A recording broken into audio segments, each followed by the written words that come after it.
HAH Legit News danna alamar subscribe domin samun sahihan labaran duniya. Assalamu alaikum, barkanku da wannan lokaci, barkanku da sake kasancewa tare da mu a cikin wannan channel ɗin tamu. To ga labaranmu.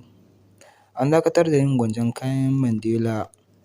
An dakatar da wani gwanjon kayayyaki kusan 70 na fitaccen ɗan yaƙi da wariyar launin fata na ƙasar Afirka ta Kudu Nelson Mandela, waɗanda suka haɗa da na'urar taimaka masa wajen sauraron magana da sandunan tafiyarsa da gilashin karatunsa da wasu sauran kayansa da dama.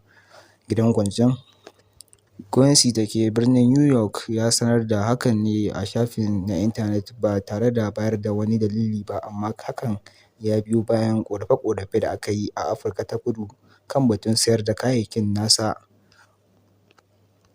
Kotun ƙoli za ta sanya ranar yanke hukunci a ƙarar da jam'iyyar APC ta yanke 'yar takarar gwamnan Aisha Ɗahiru Binani suka shigar, suna ƙalubalantar sahihancin zaɓen gwamnan Ahmadu Fintiri na Adamawa.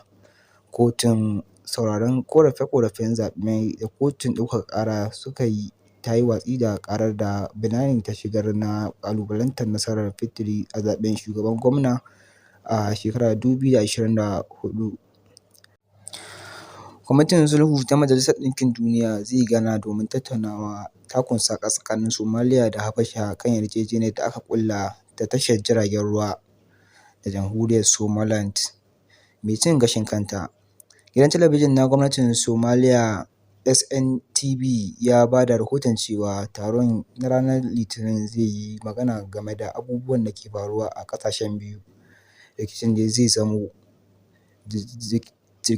ya samo asali ne bayan da Habasha ta sanya hannu kan yarjejeniyar fahimtar juna da Somaliya a farkon wannan watan.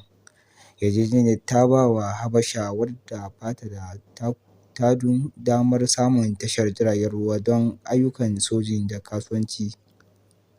Somaliya, wacce ta ɗauki Somaliland a matsayin wani ɓangare na yankinta, ta yi watsi da yarjejeniyar tare da zargin Habasha da keta.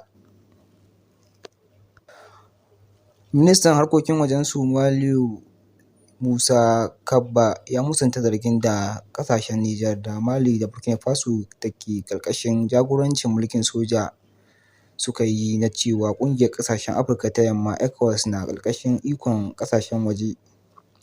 A ranar Lahadi ne ƙasashen uku suka sanar da ficewarsu daga ƙungiyar ECOWAS, suna masu cewa ƙungiyar tana ƙarƙashin ikon ƙasashen ƙetare ne, tana da cin amanar ƙa'idojin kafa ta, kuma ya ƙara da cewa kuma ba mu a ƙarƙashin ikon wata hukuma ta waje don shiga tsakanin ECOWAS da hukumar Nijar.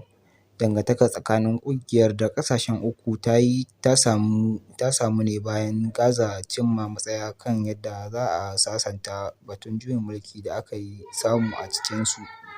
Ƙungiyar ta ƙaƙaba musu takunkuman tattalin arziki bayan juyin mulkin da aka yi a ranar 7 ga wata. Ƙungiyar Likitocin Najeriya ta sanar da matakin janye ayyuka a asibitin ƙwararru na Murtala Muhammad.